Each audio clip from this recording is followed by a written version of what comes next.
And we're going to play out another exclusive conversation for our viewers. Anand, in fact, had an exclusive conversation with Canadian MP and Justin Trudeau's aide, Sukh Dhaliwal. When he was asked about what Canada supports secessionists, he replied that he won't back but won't interfere as well. Before we bring in Anand, let's play out that conversation for our viewers as well. Do you support Canadian soil being used to advocate the secession or balkanization of another democracy, another country?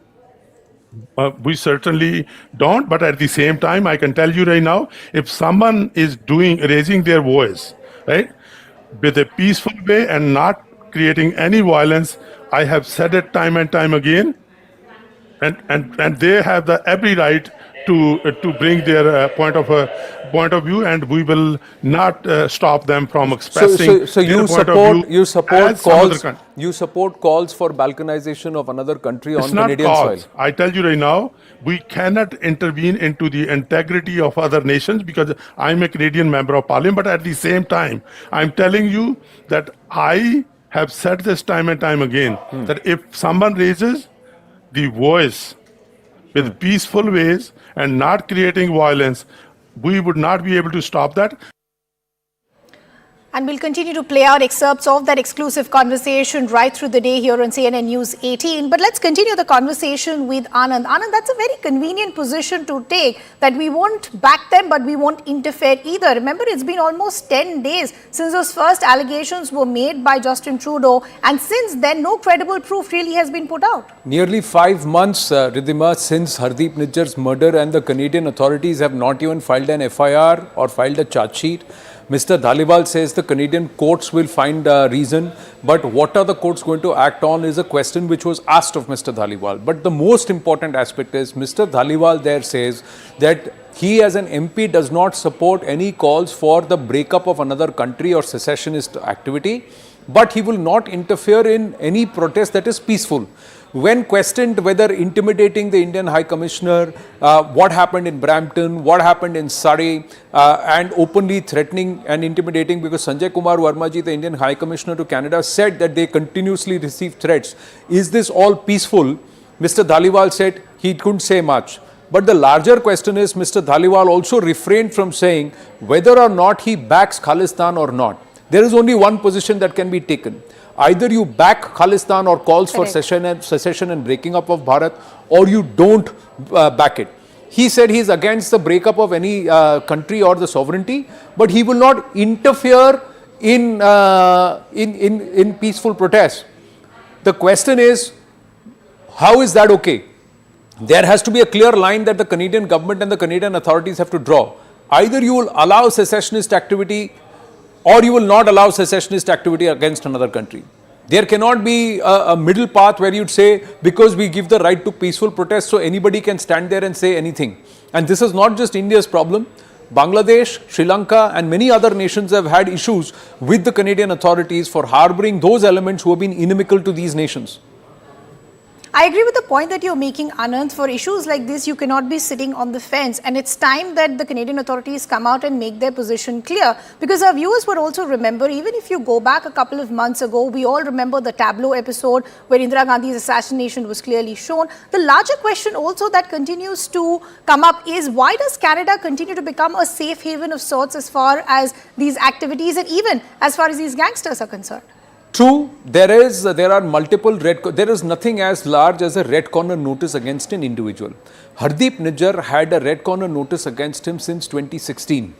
2017, 2018 intelligence reports, Canadian intelligence reports confirmed the existence of fundamental groups within the Sikh community, and they named the Khalistan Tiger Force openly, of which Nijjar was a part of. There are visuals from 2017 when he is using AK-47, which is violative of Canadian gun laws. And in 2020, he was proscribed a terrorist by the Indian government. Now in 2023, Hardeep Nijjar's son is on record with Canadian media confirming that Hardeep Nijjar and he were in touch with the Canadian intelligence services for their safety and protection. What does this mean? Does this not lead us to the inference that the Canadian authorities were openly backing Hardeep Nijjar, a known secessionist, a gangster and a wanted terrorist who has a red corner notice against him? This question, Mr. Sukh Dhaliwal was not able to answer convincingly. Anand, it's not just Hardeep Singh Nijjar, as you were rightly pointing out. Even if you go back to previous episodes, let's take the case of Ripudaman. At that time, the allegation was that Hardeep Singh Nijjar had something to do with his killing. Then you had the case of Hardeep Singh Nijjar. There are multiple cases of what really has been happening on Canadian soil, but we haven't got an explanation. Is it just the Justin Trudeau administration or authorities wanting to turn a blind eye as far as vote bank politics is concerned? Wei Hu, a Chinese national under Operation Fox Hunt allegedly, has been neutralized on Canadian soil. Was he not a Canadian citizen?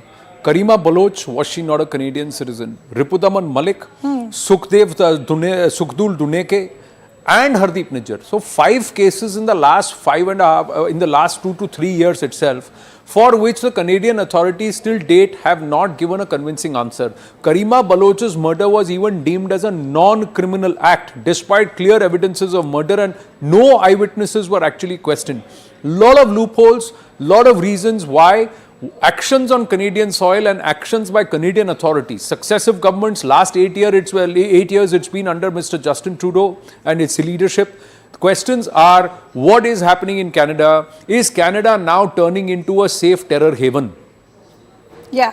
Anand, also I want to understand, as far as the allegation that was first made by Justin Trudeau that India possibly has some links as far as the death of Hardeep Singh Nijjar is concerned, post that we haven't gotten a clear either a defense coming in that this is the evidence and we're putting it out, we're basing these allegations on these evidence.